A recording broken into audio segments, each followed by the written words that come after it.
नमस्कार दोस्तों, स्वागत है आपका हमारे channel Ravindra Soni health and wellness पर, जहां हम आपके लिए लाते हैं स्वास्थ्य जगत से जुड़ी हुई रोचक जानकारियां। आज हम एक ऐसे सिंड्रोम के बारे में बात करने जा रहे हैं जिसका नाम सुनकर आप चौंक जाएंगे, एलिस इन वंडरलैंड सिंड्रोम। जी हाँ, ये वही एलिस है जो लुईस कैरोल की किताब में एक अद्भुत दुनिया में चली जाती है, जहाँ हर चीज का आकार बदल जाता है। ठीक इसी तरह इस सिंड्रोम में भी लोगों को अपनी या आसपास की चीजों का असली आकार, दूरी या समय का एहसास गड़बड़ हो जाता है। आइए जानते हैं इस अनोखे सिंड्रोम के बारे में विस्तार से।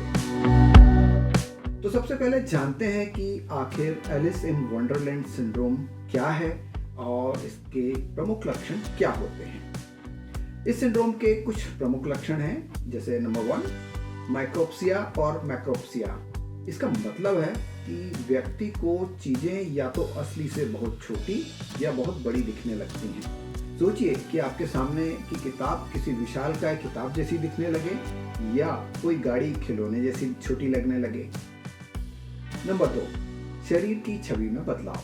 कई बार लोगों को महसूस होता है कि उनके अपने हाथ, पैर या शरीर के अन्य हिस्से बहुत बड़े या छोटे हो गए हैं। यह अनुभव किसी भी इंसान को हिलाकर रख सकता है।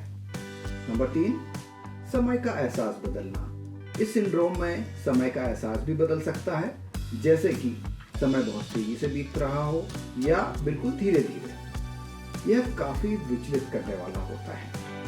नंबर 4, ध्वनि और स्पर्श में विकृतियां। ध्वनि या स्पर्श के प्रति संवेदनशीलता बदल सकती है, जैसे कि कोई आवाज बहुत तेज लग सकती है या कोई सतह कुछ अलग महसूस हो सकती है। तो अब सवाल आता है कि ये सिंड्रोम क्यों होता है? क्या इसके पीछे कोई खास कारण है? आइए जानते हैं। एलिस इन वंडरलैंड सिंड्रोम का संबंध मस्तिष्क में असामान्य गतिविधि से है और इसके कुछ कारण हो सकते हैं। इनमें माइग्रेन सबसे पहले आता है। माइग्रेन के साथ इस सिंड्रोम का गहरा संबंध है, खासकर बच्चों में। नंबर 2, वायरस संक्रमण। एप्स्टीन बार वायरस जैसे कुछ संक्रमण इसके ट्रिगर हो सकते हैं। मिर्गी के दौरे भी इसी तरह की अनुभूति विकृतियों का कारण बन सकते हैं। मस्तिष्क में चोट। मस्तिष्क के पार्श्विका लोब में संरचनात्मक बदलाव से ये लक्षण उत्पन्न हो सकते हैं।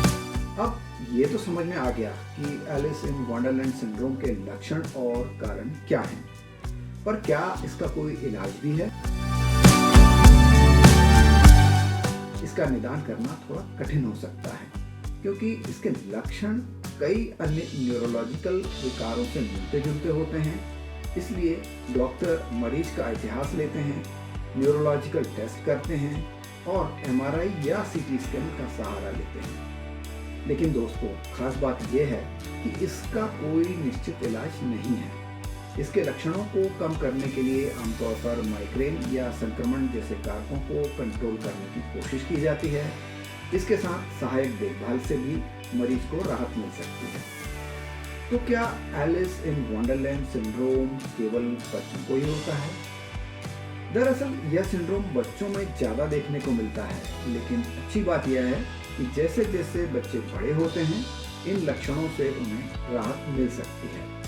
वयस्क भी इससे प्रभावित होते हैं, खासकर अगर वे माइग्रेन, मिर्गी या गंभीर वायरल संक्रमण से पीड़ित हों। अगर किसी को यह सिंड्रोम है, तो जाहिर सी बात है कि वो इसे लेकर परेशान हो सकते हैं। यह अनुभव थोड़ा असहज और डरावना हो सकता है, लेकिन यह जानना बहुत जरूरी है कि ये लक्षण आमतौर पर गंभीर स्वास्थ्य समस्या का संकेत नहीं होते। आपके अपनों को समझना और सपोर्ट करना उनकी मदद कर सकता है। तो दोस्तों, ये था एलिस इन वंडरलैंड सिंड्रोम का हमारा खास एपिसोड। उम्मीद है कि आपको ये जानकारी पसंद आई होगी और कुछ नया सीखने को मिला होगा। अगर आपके मन में कोई सवाल है या आप किसी अन्य स्वास्थ्य विषय पर जानकारी चाहते हैं, तो कमेंट में जरूर बताएं। चैनल को सब्सक्राइब करना ना भूलें और वीडियो को लाइक और शेयर जरूर करें, ताकि ऐसी जानकारी औरों को भी मिल सके। धन्यवाद। अपना ध्यान रखें, स्वस्थ रहें, खुश रहें।